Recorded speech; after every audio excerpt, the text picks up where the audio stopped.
রাজধানীর অভিজাত এলাকায় আবাসিক ভবন, রেস্টুরেন্ট ও ক্যাফের আড়ালে গড়ে ওঠা অবৈধ সীসা লাউঞ্জ বন্ধের বিষয়ে যে নোটিশটি উত্থাপন করেছেন মাননীয় সদস্য, সেই জন্য তাকেও অশেষ ধন্যবাদ জানাচ্ছি। রাত হলেই বুনো উল্লাস, দমে না সীসা লাউঞ্জ। রাজধানীর অভিজাত এলাকার আবাসিক ভবন, রেস্টুরেন্ট, ক্যাফের আড়ালে গড়ে উঠে অবৈধ সীসা লাউঞ্জ বন্ধ করা যাচ্ছে না। বারবার অভিযান চালানো হলেও বন্ধ হচ্ছে না এই সীসা লাউঞ্জগুলো।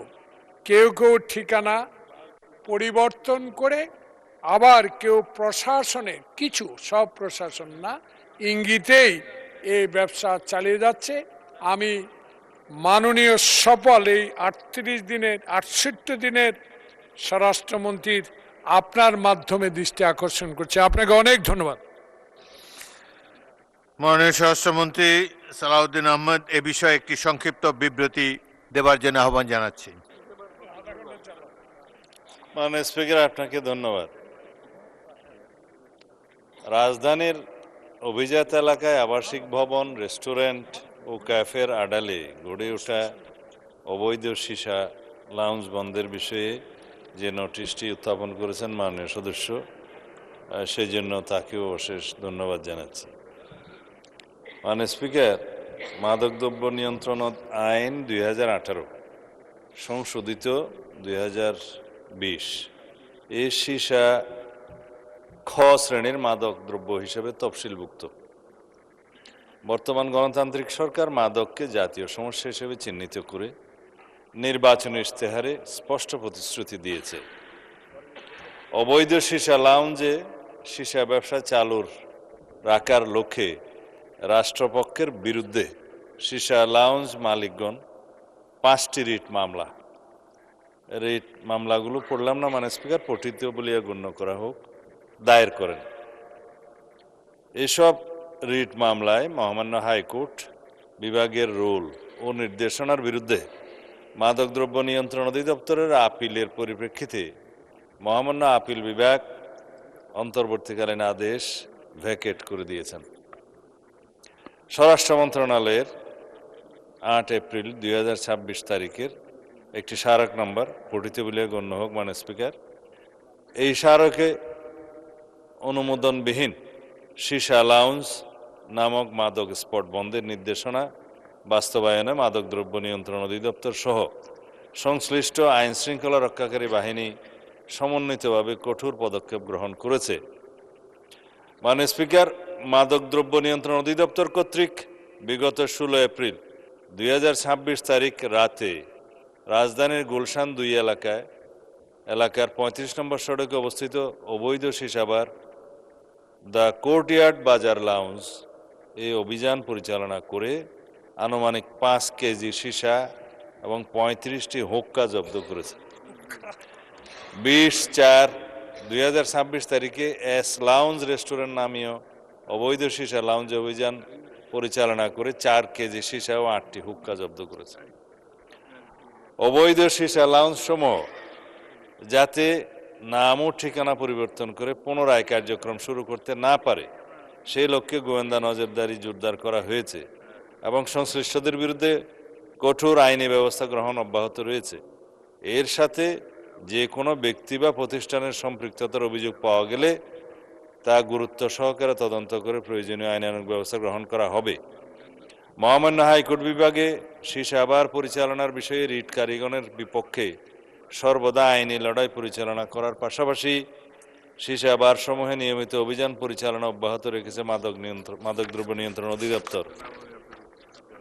মাননীয় স্পিকার, রাজধানীর বিভিন্ন এলাকায় আবাসিক ভবন, রেস্টুরেন্ট ও ক্যাফের আড়ালে অবৈধ সীসা লাউঞ্জ পরিচালনার বিষয়টি ঢাকা উত্তর সিটি কর্পোরেশনের নজরেও এসছে। এই ধরনের কার্যক্রম জনস্বাস্থ্য, নগর শৃঙ্খলা ও আইন শৃঙ্খলার জন্য ক্ষতিকর এবং কোনোভাবেই গ্রহণযোগ্য নয়। ঢাকা উত্তর সিটি কর্পোরেশন নিয়মিত ভ্রাম্যমাণ আদালত ও তদারকি কার্যক্রমের মাধ্যমে অবৈধ সীসা লাউঞ্জ চিহ্নিতকরণ ও বন্ধে অভিযান পরিচালনা করছে। এ বিষয়ে আইনশৃঙ্খলা বাহিনী ও সংশ্লিষ্ট সংস্থাসমূহের সাথে সমন্বয় করে যৌথ অভিযান পরিচালনা করা হচ্ছে। এছাড়া কোনো ব্যক্তি বা প্রতিষ্ঠানের বিরুদ্ধে প্রশাসনিক সহযোগিতার মাধ্যমে অবৈধ কার্যক্রম পরিচালনার অভিযোগ পাওয়া গেলে তা গুরুত্বের সাথে তদন্তপূর্বক প্রয়োজনীয় ব্যবস্থা গ্রহণ করা হবে। ঢাকা উত্তর সিটি কর্পোরেশন হতে সিটি কর্পোরেশন আদর্শ কর তফসিল 2026 অনুযায়ী নির্ধারিত ব্যবসার ধরনের ট্রেড লাইসেন্স ইস্যু অথবা নবায়ন করা হয়। আদর্শ কর তফসিল শেষ অ্যালাউন্স শিরোনামে কোনো ধারণ নাই। অতএব অবৈধ শীষ অ্যালাউন্স সম্পূর্ণরূপে বন্ধে ঢাকা উত্তর সিটি কর্পোরেশন কঠোর অবস্থানে রয়েছে। এই বিষয়ে অভিযান অব্যাহত রাখবে। বিগত আওয়ামী লীগ সরকারের শাসনামলে 2009 থেকে 2024 পর্যন্ত রাজধানী ঢাকার গুলশান, বনানী, ধানমন্ডি, মোহাম্মদপুর, উত্তরা ও বারিধারার মতো অভিজাত এলাকায় আবাসিক ভবন, রেস্টুরেন্ট এবং ক্যাফের আড়ালে ব্যাপকভাবে অবৈধ সীসাবার ও লাউঞ্জ গড়ে ওঠে।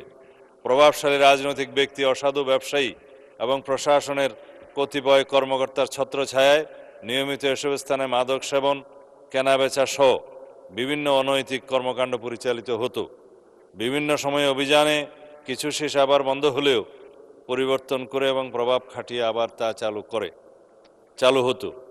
রাজধানীর অভিজাত এলাকার আবাসিক ভবন, রেস্টুরেন্ট ও ক্যাফের আড়ালে অবৈধ সীসা লাউঞ্জ বন্ধে পুলিশ কর্তৃক গৃহীত ব্যবস্থাসমূহ নিম্নরূপ: ঢাকা মেট্রোপলিটন পুলিশের গোয়েন্দা ও অপরাধ বিভাগ কর্তৃক সার্বক্ষণিক, প্রকাশ্য ও গোপন পুলিশি নজরদারি অব্যাহত আছে। নিয়মিত পুলিশ টহলের পাশাপাশি বিভিন্ন সীসা লাউঞ্জ, রেস্টুরেন্টে বিশেষ অভিযান পরিচালনা করে অপরাধীদের গ্রেফতার করে আইনের আওতায় আনা হচ্ছে। ঠিকানা পরিবর্তন করে অথবা কোনো আবাসিক বাসস্থানের আড়ালে কোনো প্রকার অবৈধ সীসা লাউঞ্জ যাতে পরিচালিত না হয় সেই লক্ষ্যে গোয়েন্দা নজরদারি অব্যাহত আছে। আবাসিক বা বাণিজ্যিক ভবনে অবৈধ সীসা লাউঞ্জ স্থাপন করে যাতে কেউ ব্যবসা করতে না পারে সেই বিষয়ে বিট পুলিশিংয়ের মাধ্যমে ভবন মালিকদেরকে সচেতন করা হচ্ছে। কোনো পুলিশ সদস্যের বিরুদ্ধে এই ব্যবসায় মদত দেওয়ার প্রমাণ পাওয়া মাত্রই তার বিরুদ্ধে বিধি মোতাবেক শাস্তিমূলক ব্যবস্থা গ্রহণ করা হচ্ছে। মাননীয় স্পিকার, মাননীয় সংসদ সদস্য জনাব জয়নুল আবেদিন ফারুক এমপি এর রাজধানীর অভিজাত এলাকায় আবাসিক ভবন, রেস্টুরেন্ট ও ক্যাফের আড়ালে গড়ে ওঠা সীসাবার বন্ধের বিষয়ে যদি কোনো সুনির্দিষ্ট প্রস্তাবনা, মতামত থাকে তিনি তা আমাদেরকে অবগত করলে সে বিষয়ে আমরা প্রয়োজনীয় ব্যবস্থা গ্রহণ করার প্রতিশ্রুতি দিচ্ছি। মাননীয় স্পিকার, আপনাকে ধন্যবাদ। এ বিষয়ে শুধু একটা লাইন অ্যাড করতে চাই। এটা তো সীসাবার, আমরা আমাদের নির্বাচন ইশতেহার অনুযায়ী, জাতির কাছে প্রদত্ত প্রতিশ্রুতি অনুযায়ী এদেশে জুয়া, অনলাইন জুয়া এবং মাদকের বিরুদ্ধে জিরো টলারেন্স ঘোষণা করেছে। আগামী 30 এপ্রিলের পরে এই মহান সংসদের সেশন শেষ হওয়ার পরে আমরা সমন্বিতভাবে এ বিষয়ে সারা দেশে একটি সুসমন্বিত অভিযান পরিচালনা করব। মাননীয় স্পিকার, এই দেশের যুব সমাজকে রক্ষা করার জন্য এর কোনো বিকল্প নয়। মাননীয় স্পিকার, আপনাকে ধন্যবাদ। ধন্যবাদ মাননীয় মন্ত্রী। মাননীয় সদস্য জনাব জয়নুল আবেদিন ফারুক একটি প্রশ্ন করতে পারেন। মিস্টার স্পিকার, আপনাকে আবারও ধন্যবাদ। একজন বীর মুক্তিযোদ্ধাকে 68 দিনের সরকার আগে বলেছি, ফ্যাসিস্ট সরকার ক্যাসিনো করেছে, বিদায় হয়েছে। 68 দিনে সংসদে নেতা, প্রধানমন্ত্রী তার প্রতিশ্রুতি বাস্তবায়ন করার জন্য মাননীয় মন্ত্রীবর্গ, এই সংসদের সবাই আমরা আন্তরিকভাবে সহযোগিতা করছি। উনি বলেছেন 30 তারিখের পরে এই সীসা বলেন, অবৈধ বার বলেন, এগুলো সব উচ্ছেদ করা হবে। আপনাকে ধন্যবাদ, করুন। কিন্তু প্রশ্ন হলো, যারা করছে 68 দিনে কতজনকে এর মধ্যে আইনের আওতা আনা হয়েছে একটু বলবেন কি? মাননীয় মন্ত্রী। মাননীয় স্পিকার, আপনাকে ধন্যবাদ।